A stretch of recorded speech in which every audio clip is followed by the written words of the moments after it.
Okay, you're welcome to this edition of Searching the Heart. Um, this is going to be an interesting edition, and I'm going to be looking at a very, very sensitive topic. And this topic is on an issue that plagues us in this generation, has always been an issue, and especially in this time when there is a lot of fear of war. And of course, these things emanate from what people may consider, things that may not apply to them in this generation, and so they find it very offensive. And things like prophecy of the end times, and issues like that. But most people would prefer to look at it based on racism and ethnicity. And so, what is the issue we're looking at? We're looking at the Jews, okay? Israel as a state and the Jews in general. And I want to take this episode to talk about who the Jews are, so that we can know them. Beyond all the controversy around them, the crisis around them, who are the Jews really? First, we'll be looking at their origins, okay? I will be looking at their common heritage with the people around them. We'll be looking at some of the history of the earth, how they are involved in the history of the earth, and the controversies surrounding that, okay? And then we'll go a little detail into who they are. But of course, I would like to remind us that for me, my primary source will be their own documents, which is the book they consider the Torah. Okay, that is the primary source of their history. Although I would want to add that the Jews themselves have a diverse collection of documents that record who they are. And the Torah they might consider more authoritative may not be the Torah maybe popularly used by the Christians. Yes, so they have various documents they also refer to apart from the one Christians use, which is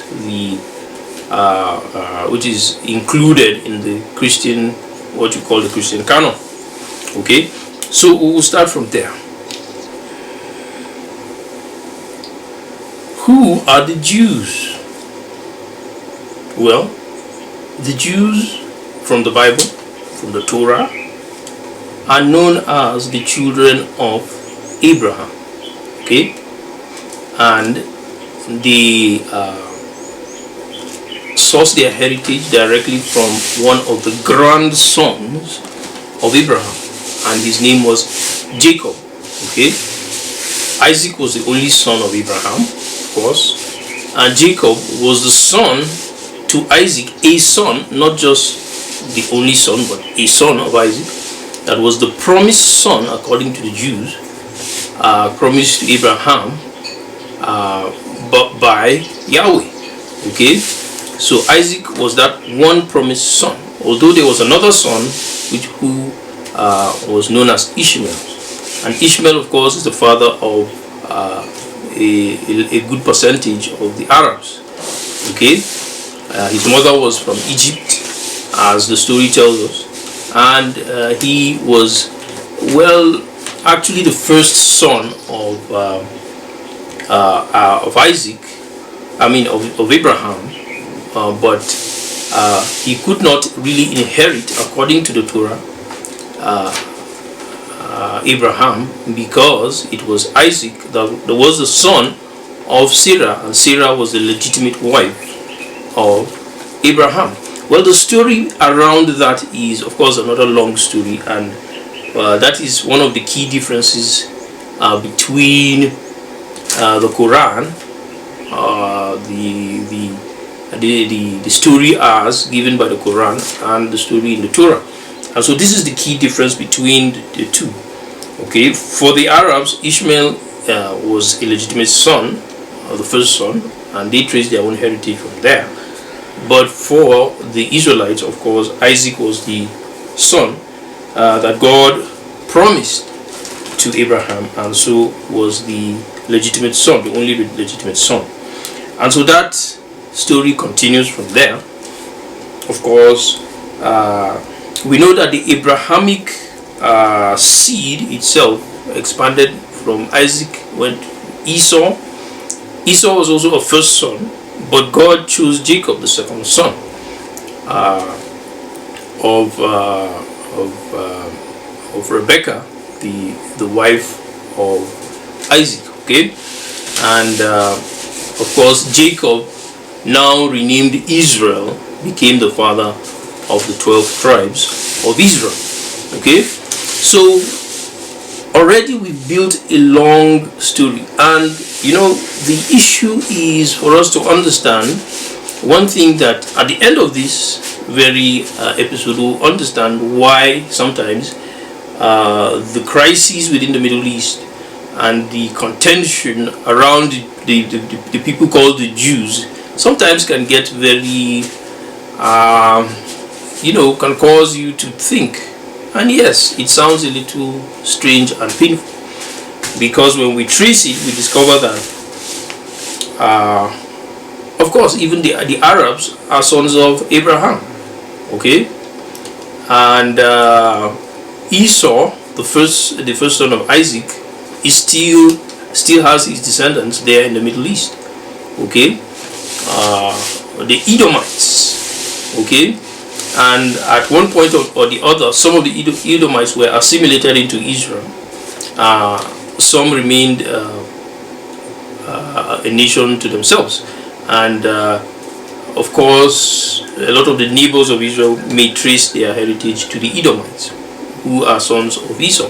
Okay, and so we go on and on, and when we go down that level, we'll also discover that the people called the Jews today are supposed to be descendants of just one tribe, which is Judah. Okay, one tribe out of the 12 tribes. Of course, yes, 1.5 maybe. Okay, because it's supposed to be made up of Judah and Benjamin. Okay, so it's about 1.5 tribe out of the 12 tribes. The people that survived in the land up to the time the Romans were controlling that place, to the time of the birth of Jesus Christ, that is around the 1st century AD. Okay, that time, those people who survived to that point are just from 1.5 tribe. Okay, maybe a few, like I said, 1.5, 2 tribes. Okay, so maybe a few from the scattered 10 tribes here, maybe. But those are the people who survived to the time of Jesus Christ.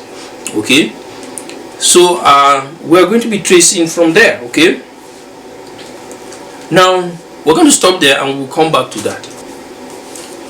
I thought I was going to need a lot of material for this, but just digging from the biblical material is enough, okay, to give me so much that I need for this talk. Okay, so we're going to pull back a bit and we're going to look at the distinction, okay, between the seed of Abraham, as it were, and some of the other tribes, people that surround that area. And one very distinct set of people are called the Cushites. Okay, Cush, and Cush means black. Okay, now they were known as the Cushites. And when you look at Genesis chapter 1 down to chapter 2, you will see the location of the Cushites. Okay, you're able to trace the location of the Cushites, and you will see that the Cushites were just above the land of Babylon, which where the Garden of Eden was said to be. Okay, they were black. Okay, they lived just north of that. That is where the Cushites were, and so many biblical scholars agree with that. Okay, although they are, of course, we know the black race majorly was found down in Africa, of course. But according to the history described by the Bible, the Cushites also were located about north of Babylon. Now this is also corroborated today. Okay, when you go towards India and you find a lot of black people in India.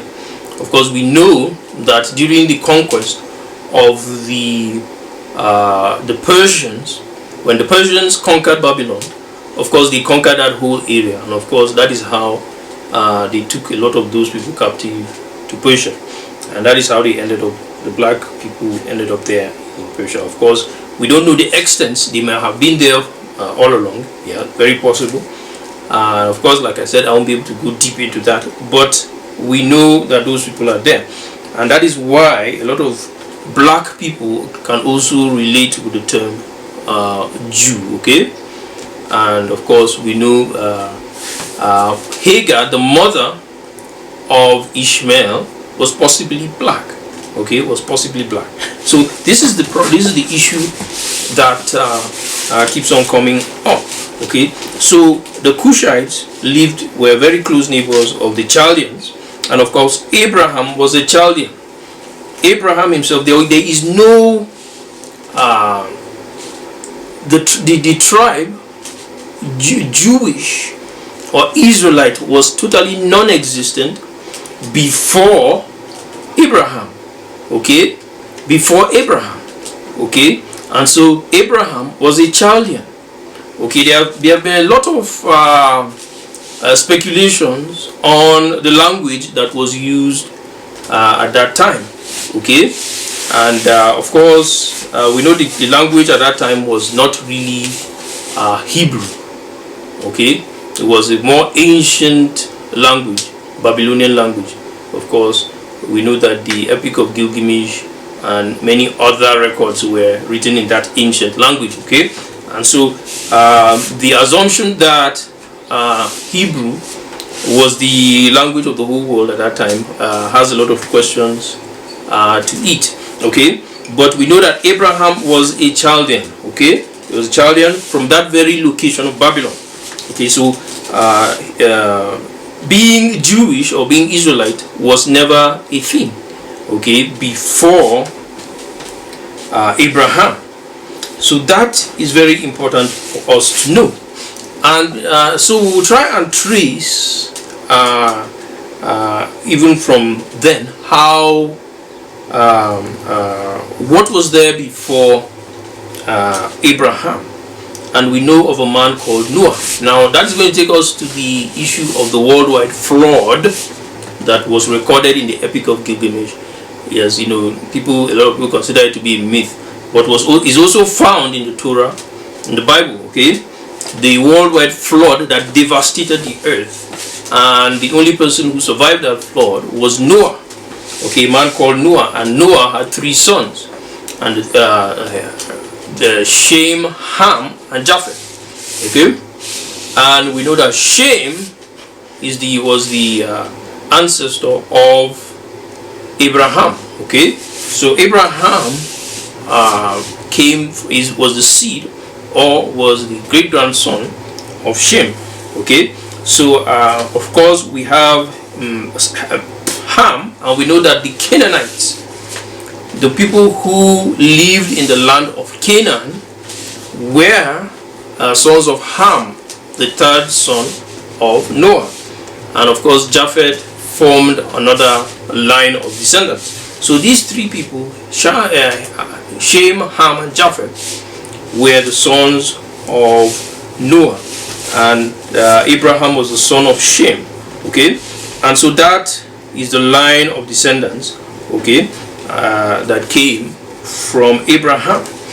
Of course, we can go on and keep on discussing the merits of the flood vis-a-vis the existence of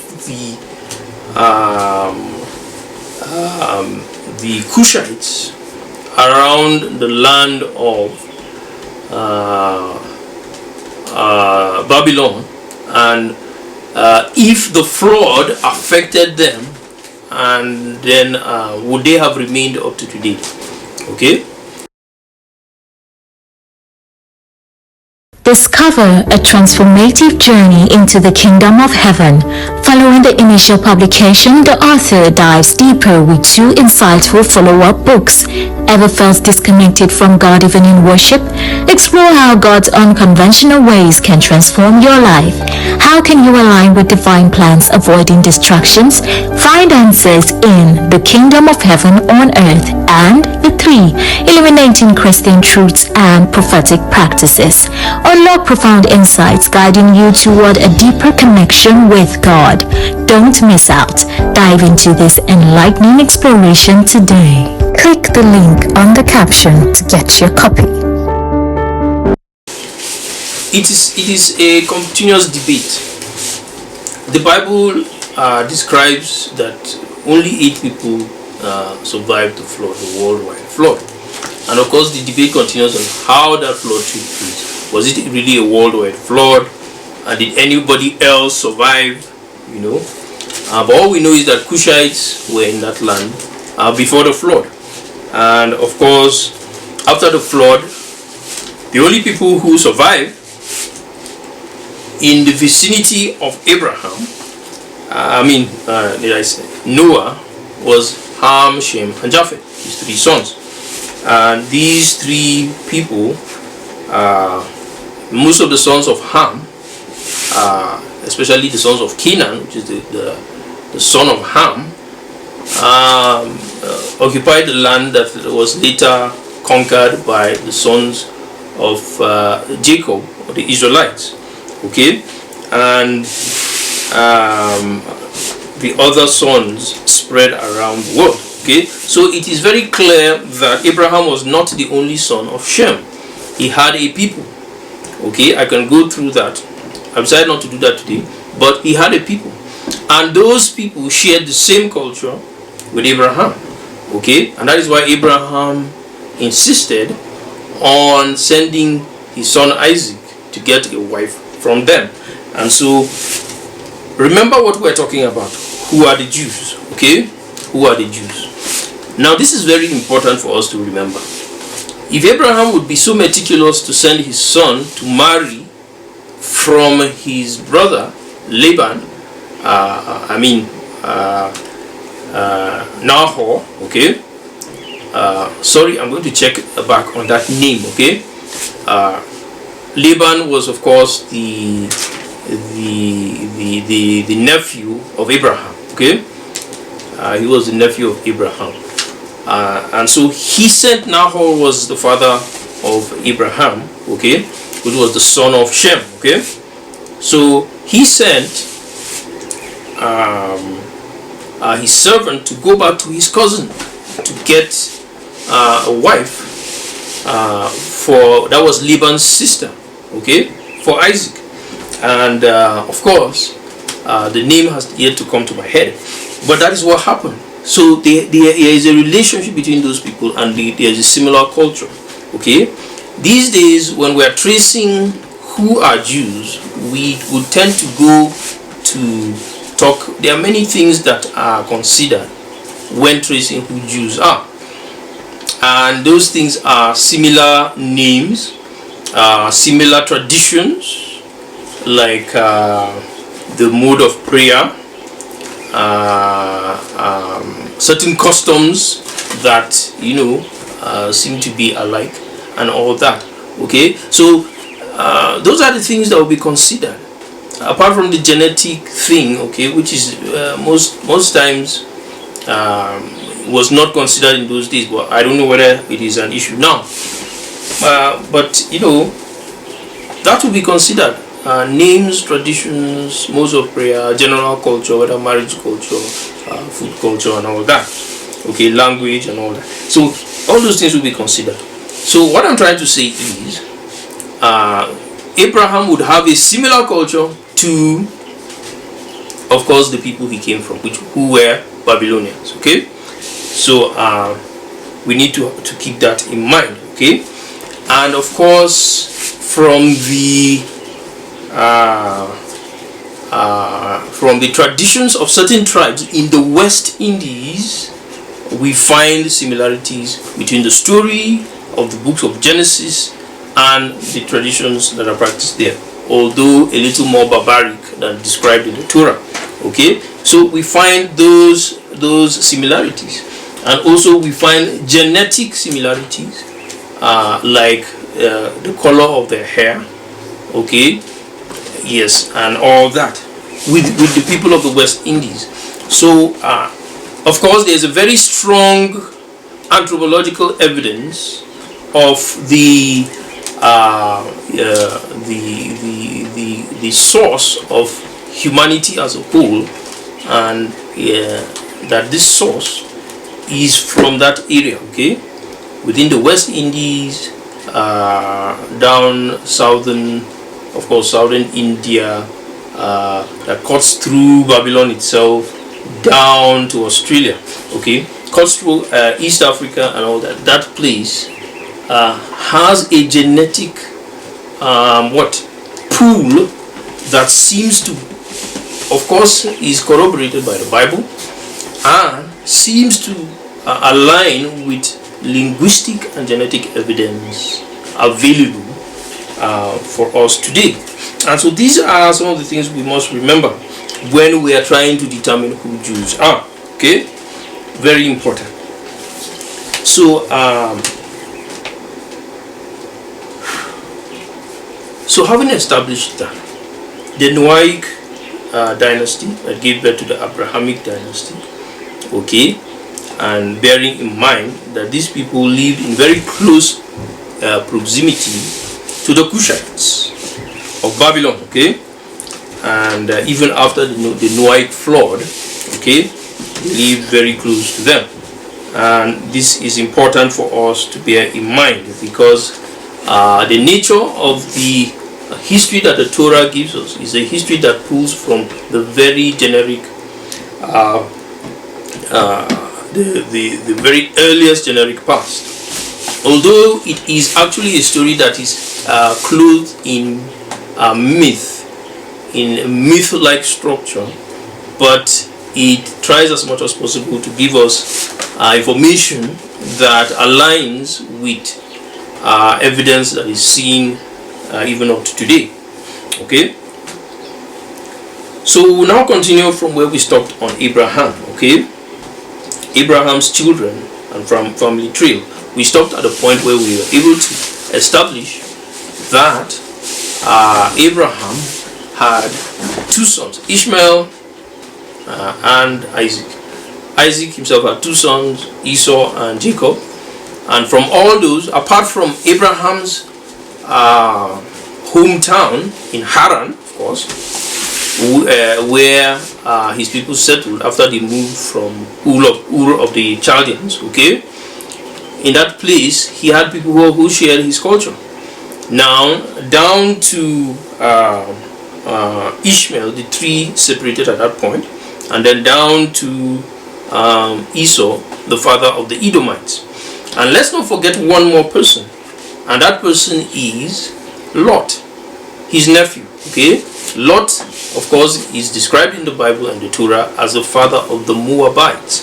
Okay, the Moabites. Okay, and you know, in fact, two tribes in that very area in the Middle East. So that area called the Middle East actually houses many tribes that have one link or the other to Abraham. Okay, you have one link or the other to Abraham, and so this is a very large pool, okay, of people who can claim to be related in one way or the other to Abraham. And so, but the Jews themselves come from Jacob, the person called Israel.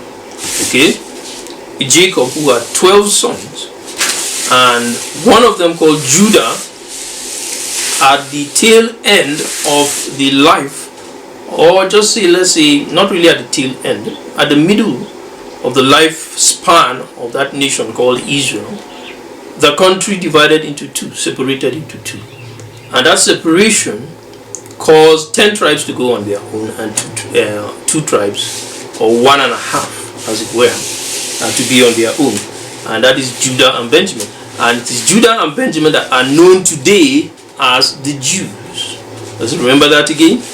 It's Judah and Benjamin that are known today as the Jews. Okay, and the other 10 tribes were taken captive by a people called the Assyrians. Okay, of course we know where Syria is, north of Israel right now, but of course this was a different set of people called the Assyrians. Okay, they were very closely related to the Persians. Okay, and they were said to have taken the Israelites captive. The 10 tribes, the northern nation of Israel. Of course, the 2 tribes was the southern nation that owned Jerusalem, but the 10 northern tribes had their capital in Samaria. Okay, and they were taken captive by the Assyrians.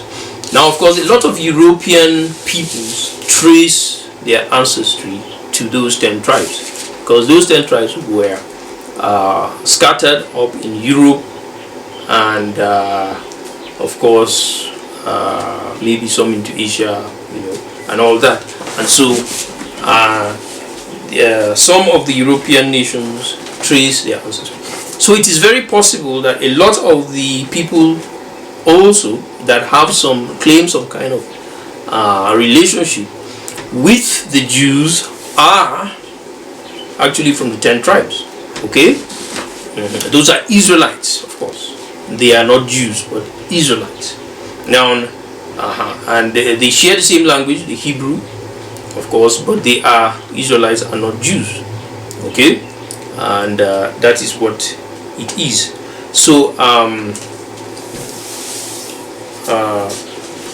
of course, when you study some of the other books of the Bible, you will see a lot of detail. Even talking about the Spartans, yes, they were related to of course, they were part of those people who were taken captive and formed another nation. And later on, of course, we know the Spartans were also part of the Romans. Okay, so that very complicated relationship is there, and so we have so many Jews already scattered in Europe even before the time of Jesus Christ, who once in a while will, of course, claim that ancestry.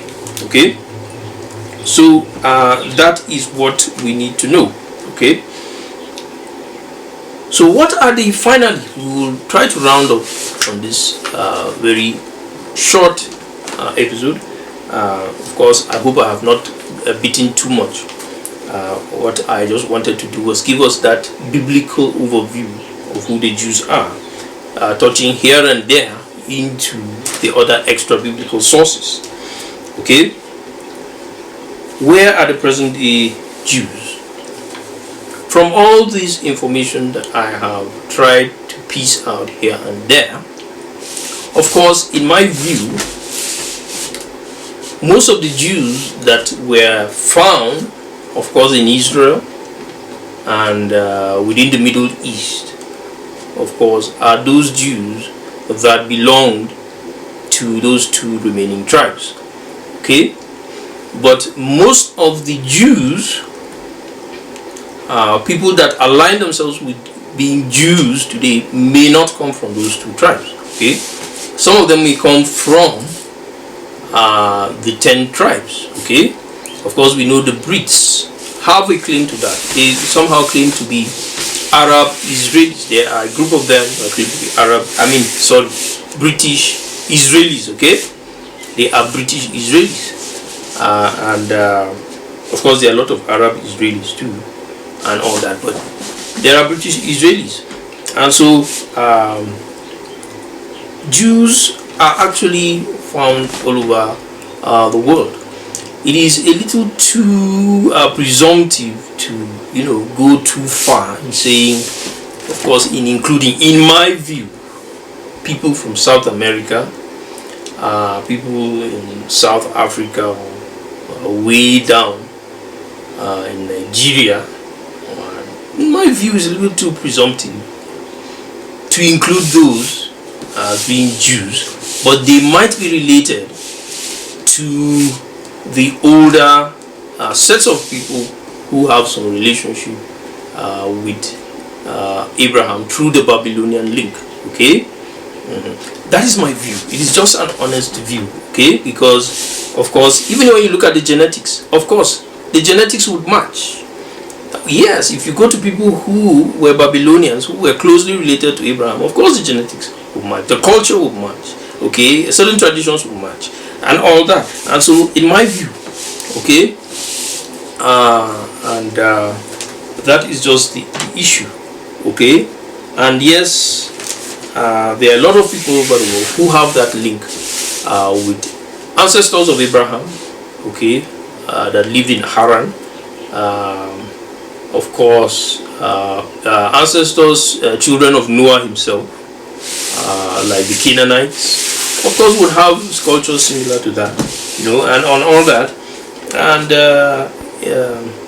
of course, people who are right now in the Middle East, the Arabs, who were Ishmaelites or children of Ishmael, they too would have cultures, linguistic forms, and genetics that would be very similar to that of Abraham. And so that is what I believe that sort of brings in a little contention to who Jews are, okay? And in my view, I'm a Christian, okay, and I am a Sabbatarian Christian. For most of my life, I was a Sabbatarian Christian, and I don't feel less important just because I don't have direct Jewish ancestry. Well, my people do trace their ancestry to the Arabic Peninsula, okay?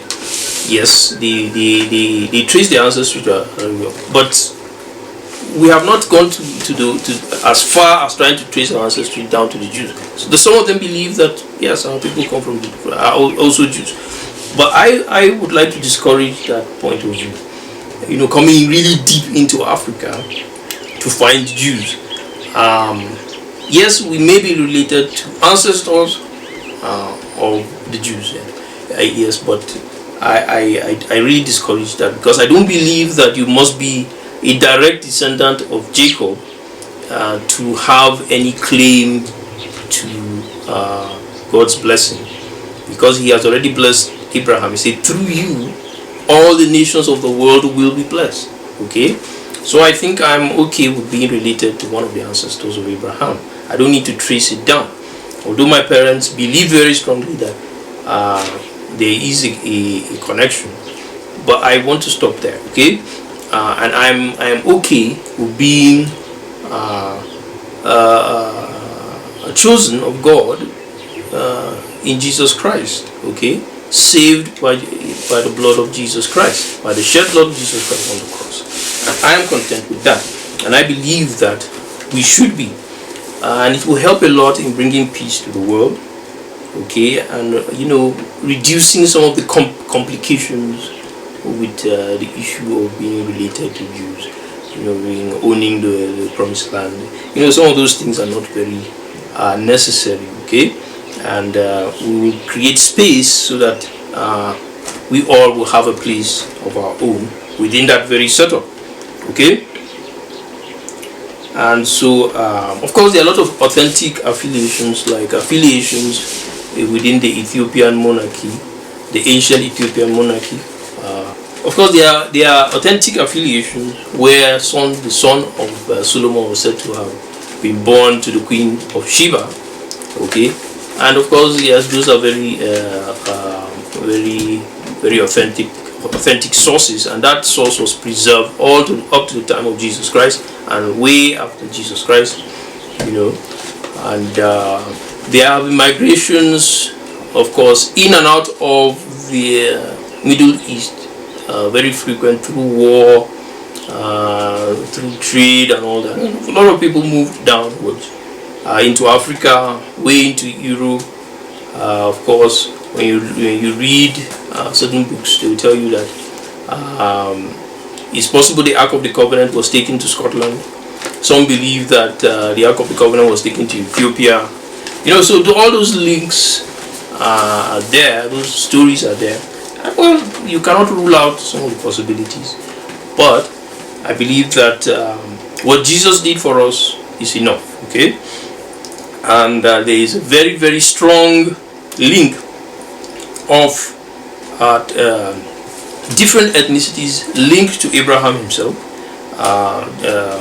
through his children, through his brothers, through his parents, and different ethnicities also linked to the Noahic source. Okay, so I think those are enough, and I believe that the Jews have shown that God has really blessed them. And of course, somebody was talking about the number of Nobel Prizes that Jews have won over the few decades and centuries, and a very, very high number.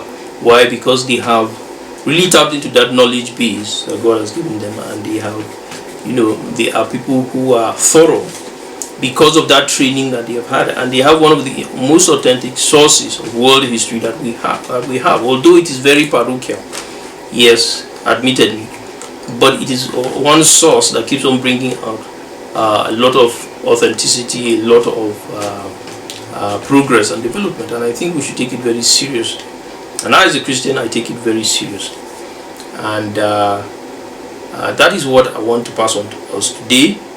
I believe that that understanding will keep us more in line with God, or what we should be as human beings, what God wants, and what we should be as human beings,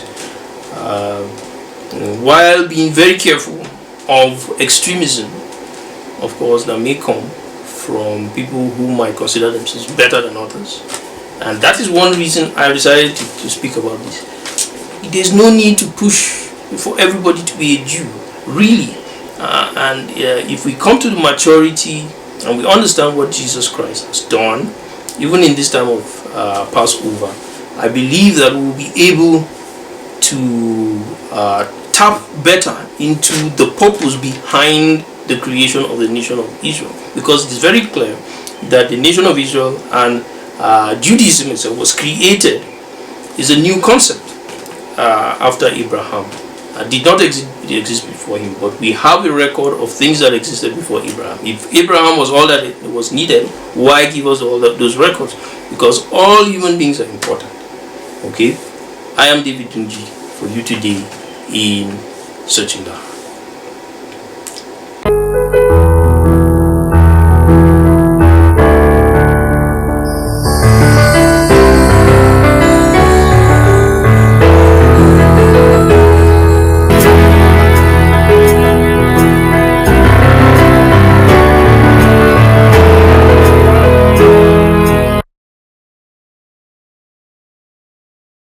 Discover a transformative journey into the kingdom of heaven. Following the initial publication, the author dives deeper with two insightful follow-up books. Ever felt disconnected from God even in worship? Explore how God's unconventional ways can transform your life. How can you align with divine plans, avoiding distractions? Find answers in The Kingdom of Heaven on Earth and The 3, Illuminating Christian Truths and Prophetic Practices. Unlock profound insights guiding you toward a deeper connection with God. Don't miss out. Dive into this enlightening exploration today. Click the link on the caption to get your copy.